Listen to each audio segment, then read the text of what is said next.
Hola, ¿cómo están? Comenzamos una nueva temporada de Ulpan TV. Con entrevistas e informes de los temas de actualidad. Y les voy a mostrar la universidad desde adentro. Cada lugar, cada evento y cada actividad que se realiza en esta casa de estudios. Bienvenidas a Ulpan TV. Bienvenidos a Ulpan TV.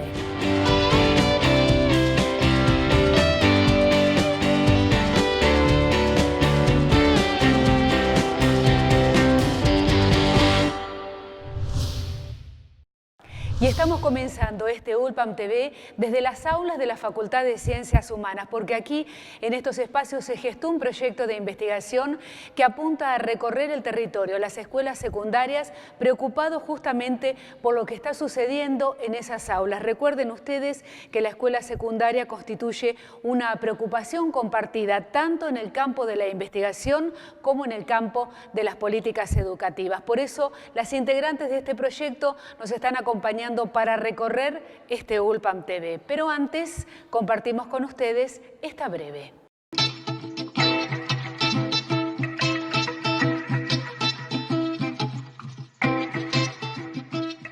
Todos los cuatrimestres hacemos una reunión de bienvenida para los estudiantes que nos visitan y comparten con nosotros el cuatrimestre. En esta oportunidad la hicimos en General Pico. Los recibió la vicerrectora de forma conjunta con la vicedecana de la Facultad de Ciencias Humanas y también estuvo presente el secretario académico de Ingeniería. Desde el Departamento de Cooperación Internacional lo que promovemos con esta reunión es que los estudiantes internacionales se conozcan entre ellos. En esta oportunidad recibimos 11 estudiantes internacionales provenientes de Uruguay, Brasil, tenemos de México, Colombia, España. Particularmente con España es la primera vez que recibimos, es a través de un convenio bilateral con la Universidad Pública de Navarra. Pues hay un convenio entre mi universidad y esta de aquí que se llama Palafox, que es un programa de movilidad. Mi carrera es magisterio primaria, pero aquí voy a estar cursando tanto asignaturas de primaria como de inicial. Bueno, soy Sol Lafourcade de Uruguay, nací en Paysandú, que es un departamento en el litoral, y vivo en Montevideo, en la capital, donde estudio veterinaria. La Pampa la elegí porque estaba en las opciones y es bastante similar allá. Todo lo que es producción es importante que sea similar porque capaz si voy a Europa aprendes una cosa que después no la vas a aplicar. Y me gustó mucho Pico, muy tranquilo y hemos hecho bastantes prácticas ya y recién llego, así que genial. Y tal cual les adelantábamos en el bloque de presentación, nos acompaña la profesora Liliana Campaño, que está al frente de esta muy interesante investigación que tuvo su pie en los colegios secundarios para analizar justamente la problemática que está vinculada a las trayectorias, a la diversidad de trayectorias en el sistema educativo. Liliana, bienvenida. ¿Qué tal? ¿Cómo estás? Primero que nos cuentes, bueno, ¿cuál fue el objetivo, el disparador de esta investigación y quiénes participan? Bueno, esta investigación que ya está culminando este año, porque hace aproximadamente 3 años y medio, se llama el seguimiento de las trayectorias educativas de los estudiantes del ciclo orientado. Bueno, es un equipo bastante amplio, me acompañan la profesora Cristina Kipildor, la magíster Laura Ascona, también la profesora Verónica Nicoletti, que es graduada de nuestra casa, me acompaña el recientemente graduado profesor Alejandro Gómez Somoza, no quiero olvidarme y también tenemos un becario que es Adrián Godoy. Bueno, a lo largo de este largo proceso de estos 4 años, también ha habido otras personas que nos han acompañado, también hay graduadas que por distintos motivos entran al proyecto, piden su baja, pero bueno, siempre ha resultado de interés. Por ejemplo, Erika Moro es una también graduada reciente que nos ha acompañado en todo este proceso. Lo menciono porque son personas que están vinculadas con el nivel secundario. Nuestra preocupación, a partir de la modificación de la ley 26.206, que es la que regula el nuevo secundario, es trabajar o indagar cómo se lleva a cabo en las instituciones esta cuestión de las trayectorias educativas. Pensar la educación secundaria desde el foco de las trayectorias implica cambiar la mirada respecto a la enseñanza. Y esto es lo que nosotros hemos estado indagando y no es una tarea fácil. O sea, en esto nosotros siempre buscamos la comprensión, de ninguna manera juzgar las prácticas de los colegas del secundario. Esto lo quiero remarcar porque somos muy respetuosas, porque las prácticas son complejas, las del secundario, las de primaria, las de la universidad. En esa complejidad lo que nosotros tratamos de ver es qué lugar ocupa el sujeto que aprende, qué lugar ocupa el que enseña y qué lugar ocupa el conocimiento, porque las prácticas de enseñanza están mediadas por el conocimiento, si no son prácticas de cualquier otra cosa. Entonces decía, esta idea de trayectorias, que en realidad no es nueva en el sistema educativo, sí, en todo caso es nueva en las políticas porque lo pone como foco, pero siempre, digamos, o por lo menos desde el ideal, los docentes hemos tenido que mirar ese sujeto particular. Entonces, nuestro proyecto intenta comprender esas trayectorias y ver qué estrategias pedagógico y didácticas se van implementando para dar cuenta de las mismas. Liliana, hicieron ustedes un trabajo de campo muy importante. Exactamente. Nosotros por una cuestión siempre resguardamos a veces la identidad de los colegios, este es un medio muy chico, entonces decimos, en realidad nosotros trabajamos en casi todos, porque tanto a través de observaciones como de entrevistas, nosotros hemos hecho, primero para relevar datos del sistema educativo en general, hemos trabajado con entrevistas a coordinadores, entrevistas a docentes y luego observaciones en casi todas las modalidades. En algunas instituciones hemos podido estar más tiempo, hemos podido hacer un trabajo de campo de mucho más tiempo, en otras menos, pero tenemos un universo relevado bastante amplio que nos permite sacar algunas conclusiones que no son conclusiones tajantes. Yo siempre digo, en la investigación, por lo menos en un enfoque clínico, en un modelo cualitativo como trabajamos nosotros, lo que intentamos es sacar esa foto del momento, no ser concluyentes, bueno, que eso no puede modificarse, sino comprender qué está pasando en el aquí y el ahora, que sabemos que es cambiante. Así es. Vamos a compartir esas conclusiones en el último bloque de este programa, pero ahora justamente nos vamos a uno de estos colegios que han sido visitados y con Cristina Kipildor recorremos el Colegio Chaperrush. Y estamos en el Colegio Chaperrush, nos acompaña Cristina Kipildor, que forma parte del equipo de investigación.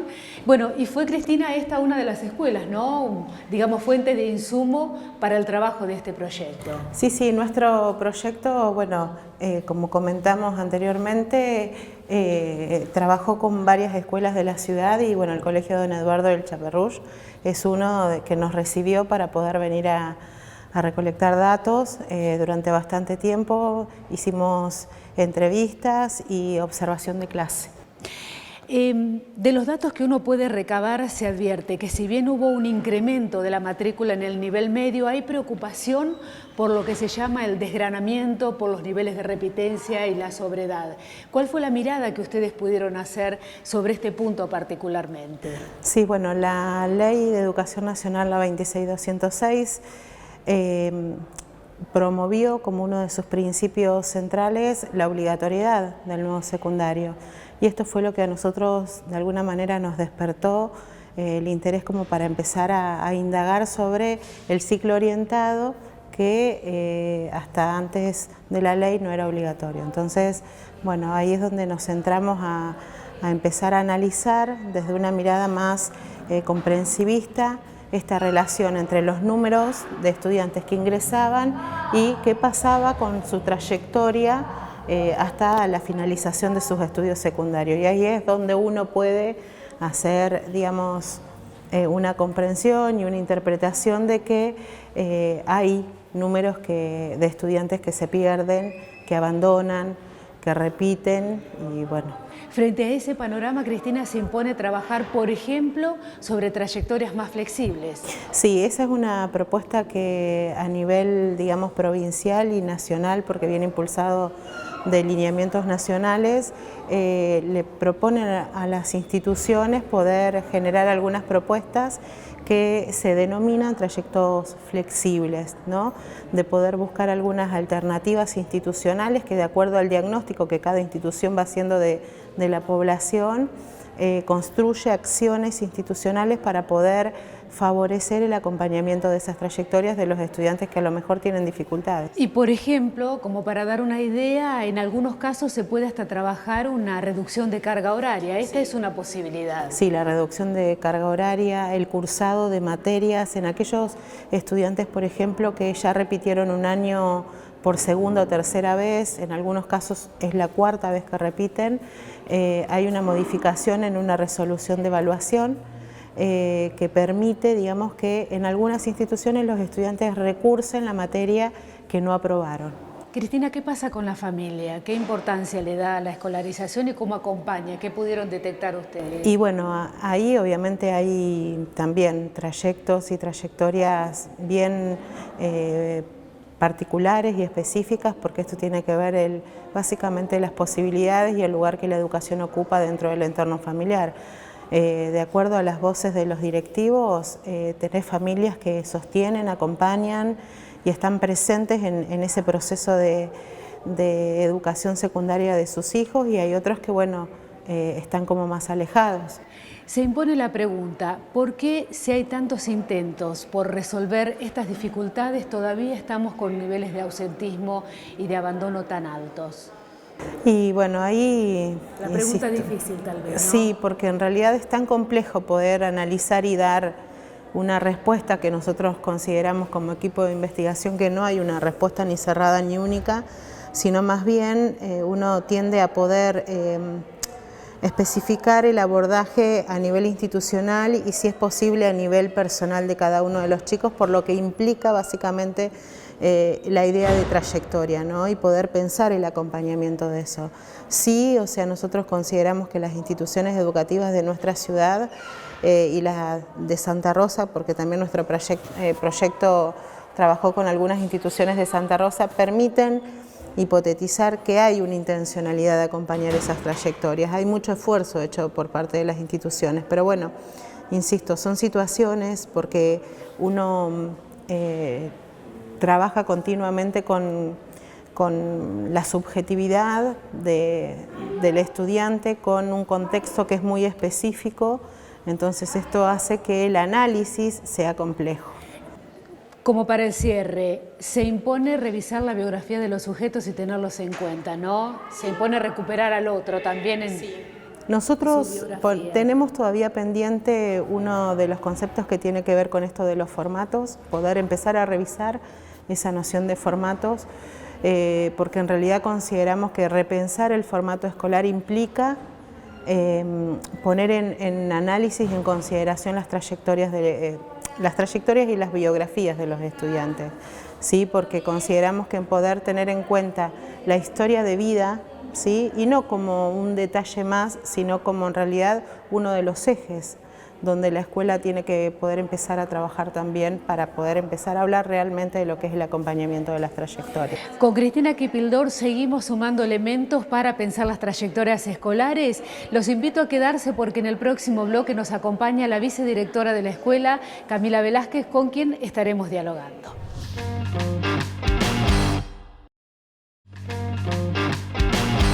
Estamos comenzando un nuevo bloque y, como les habíamos adelantado, estamos aquí recorriendo los pasillos del Colegio Chaperrouche.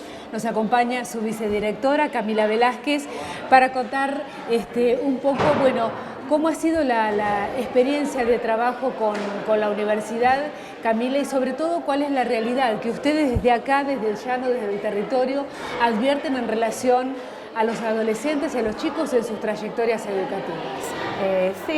Mira, la experiencia con la universidad fue una experiencia bastante interesante, ya que nosotros tuvimos la posibilidad de poder hacer un nexo entre las cuestiones teóricas que investiga la universidad y el trabajo que nosotros tenemos diariamente. Así que a veces esa desconexión entre lo teórico y lo práctico nos falta mucho, tanto desde el lado de lo práctico como desde la parte teórica.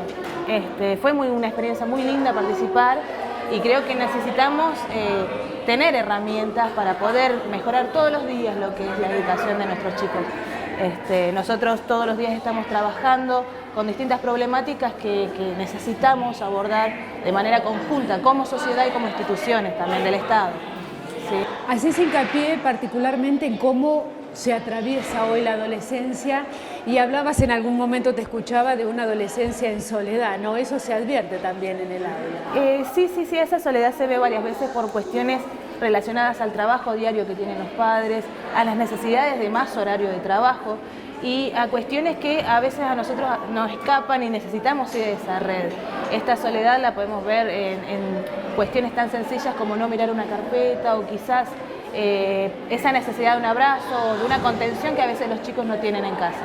Por suerte todavía siguen buscando el refugio en la escuela como ese lugar que tienen sus amigos, sus docentes, el adulto ese que pueden tomarlo como referencia. ¿Y qué pasa más allá de la escuela, ¿no? ¿Cuál es el lugar del diálogo? El lugar del diálogo siempre se trata de abrir por distintos canales. Nosotros tenemos un trabajo muy fluido con otras instituciones y esa búsqueda de nexos es necesaria, ya que nosotros como escuela tenemos un cierto límite para nuestra tarea. Entonces cuando ya no podemos, llamamos a esas instituciones que nosotros siempre nos resguardan. Un trabajo interinstitucional que ¿con quién se hace? ¿Quiénes acompañan? Generalmente trabajamos con nuestra coordinación, que es la primera a la cual nosotros nos remitimos, y después con equipos técnicos de acompañamiento institucional, equipos SAI, equipos CAI también, y con lo que es la parte jurídica del seguimiento de nuestros alumnos a veces, ¿no? La cuestión de tribunales, trabajamos también con la unidad local, la unidad regional de niñez y adolescencia, que ellos ven la parte social y de vivencia fuera de la escuela, así que a veces no llegamos a abordar. Camila, si yo te preguntara por tu experiencia, ¿cuáles son las mayores dificultades que se advierten a la hora de que los chicos realmente puedan completar una trayectoria educativa? ¿Pasa por cuestión de conocimiento, falta de conocimiento? ¿Pasa por cuestiones que tienen que ver tal vez más con la subjetividad de los chicos? ¿Cómo lo ves? Yo lo que veo, ya te digo, una cuestión de necesidad de otras estrategias. A veces nosotros tratamos de seguir mirando a ese alumno como ese alumno que era el de antaño, pero ya no existe. Tenemos que meternos mucho más en su mundo y poder conocerlos. Y a veces a ellos lo que les damos no les alcanza. También hay la realidad que yo te mencionaba anteriormente, esto de necesidad de buscar trabajo, que nos pasa más que nada en el ciclo orientado, que los chicos a veces abandonan por cuestiones de trabajo. Y así es como nosotros tratamos de ir viendo cómo esas trayectorias necesitan también de un abordaje diferencial, ¿no? Porque quizás no aprende como antes, pero sí está aprendiendo y aprende otras cosas con otra velocidad y nosotros tenemos que estar al tanto de eso. Requiere un docente parado frente al aula de otra manera. Tal cual. Quizás ubicado desde el plano de meterse en su mundo un poquito sin perder ese rol de adulto, ese rol que a los chicos a veces necesitan para poder sentirse parte de un mundo, ¿no? que a ellos se le abre por ser adolescentes. A veces ocurre que los chicos les cuesta entender cuando se habla, porque quizás también sostenido sobre la base de este alumno ideal que nosotros alguna vez tuvimos, se sigue hablando con ese lenguaje que ya no sirve. Nos hablaba Cristina Kipildor de la necesidad de proponer trayectorias flexibles, trabajar sobre la carga horaria. ¿Crees que es factible en el marco del sistema educativo tal cual está armado?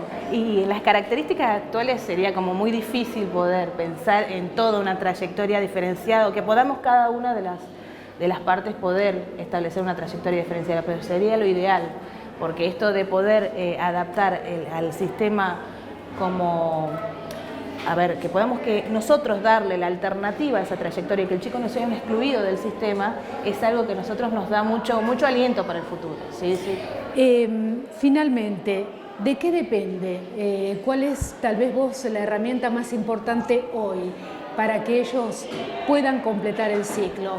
A ver, más allá de la obligatoriedad, ¿no? Claro, sí, tal cual, tal cual. La obligatoriedad se ha transformado como parte de la ley que nosotros debemos hacer cumplir constantemente, pero es también esta posibilidad de que la escuela vea que hay otra forma, otro formato de aprender, otras formas de buscar estrategias, otro conocimiento que necesitamos interactuar con ese chico. O sea, el chico sabe cosas, pero la escuela quizás lo que quiere enseñarle, o sea, hay una desconexión entre lo que hay y eso es lo que tenemos que trabajar, ¿sí? Hay mucho para hacer, muchos desafíos y eso me parece que es apasionante porque nos da mucha tela para cortar el futuro, ¿sí? Y la mentalidad nueva, mentalidad de decir, buscamos otras estrategias, que no hace falta, sinceramente, porque a veces se piensa en estrategias nuevas, en nuevas tecnologías o redes sociales. No, solamente con buscar hacer más interesante el conocimiento, que el conocimiento no sea eso estático que me sirve para aprobar una materia y de ahí, ya me lo olvido, sino que sirva para nosotros, que tenga una utilidad en nuestra vida y que, después nos sirva para o tener un trabajo o poder entrar a la universidad.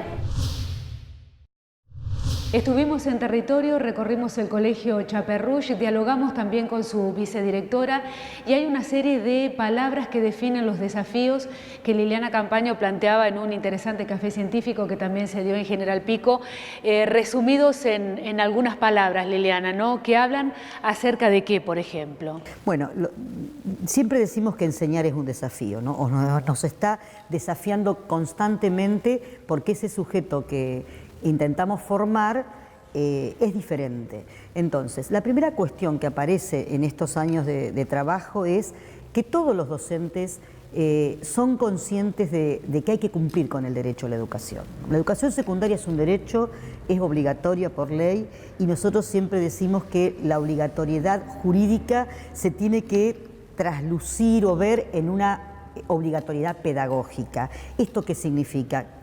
Significa la inclusión, palabra que también se usa de diversos modos, pero que implica no solo que el sujeto, el adolescente esté en la escuela, sino que esté en la escuela y que aprenda. En algunos casos nosotros hemos visto que las trayectorias que más se acompañan son aquellas trayectorias que, algunos autores dicen desacopladas, que no serían, son aquellos chicos que entran en la escuela, repiten, vuelven a entrar, tienen sobreedad o son madres o padres adolescentes y entonces tienen que discontinuar su escolaridad. Lo que nosotros, estamos apelando es que se acompañen esas trayectorias, por supuesto, pero además que se acompañen todas las trayectorias. En este sentido, me parece que la escuela todavía está con esa incertidumbre de cómo dar respuesta a todos. Pero si uno piensa que el derecho a la educación es algo irrenunciable y que el Estado tiene que hacerse cargo y que los docentes tenemos que preguntarnos, si este chico no está en la escuela secundaria, ¿dónde va a estar? O sea, me parece que ahí no hay alternativa y esto a veces puede resultar chocante para algunos, pero el joven, el adolescente, tiene que cumplir esa escolaridad porque así lo marca la ley, pero además porque humanamente, y esto es lo que yo digo, ¿no? Enseñar es un encuentro humano, es un encuentro con el otro. En la medida en que uno descubre que ese otro tiene distintas realidades, es que, aparece otra vez ese deseo de enseñar y tenemos que despertar ese deseo de aprender. A mí me parece que si no, no son prácticas democráticas, esto lo hemos dicho, democratizar la enseñanza es que todos puedan aprender. Me pareció muy interesante, Liliana, en el planteo del equipo que ustedes ponen entre signos de preguntas algunas cuestiones que parecen hoy problemas en el aula. La sobredad es un problema, la repitencia es un problema, es decir, nos ponen a pensar si realmente estas son cuestiones que se pueden resolver hacia el interior del aula y no dejarlas definitivamente con el mote de problema, ¿no? Sí, aparecen como problemas porque también tenemos que decir, históricamente nuestro sistema, nuestra escuela secundaria ha sido una escuela selectiva, o sea, ha sido una escuela para determinado sector. Entonces, por eso yo insisto tanto en la ley, ¿no? En la nueva ley, que ya no es tan nueva, pero que tiene que cumplirse, porque lo que tenemos que lograr es que todos los jóvenes y los adolescentes puedan terminar. Entonces, esto implica romper con lo que nosotros hablamos, ese formato tradicional de la escuela secundaria. Y esto implica muchas rupturas. Y bueno, eso me parece que es lo que se está dando, es la batalla que se está dando, ¿no? Cómo romper con la escuela graduada, qué hacer si un chico repite, por qué tiene que repetir de nuevo el año si a lo mejor se quedó en algunas asignaturas.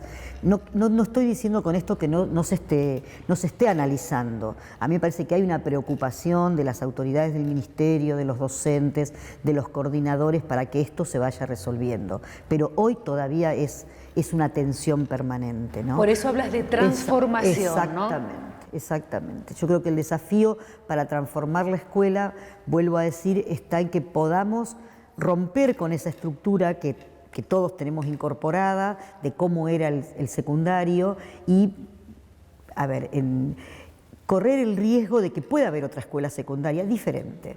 Pero ese riesgo hay que correrlo en beneficio de los sujetos que están ahí. Liliana, gracias por acompañarnos. No, gracias a ustedes por la nota. Y con ustedes nos estamos reencontrando la próxima semana.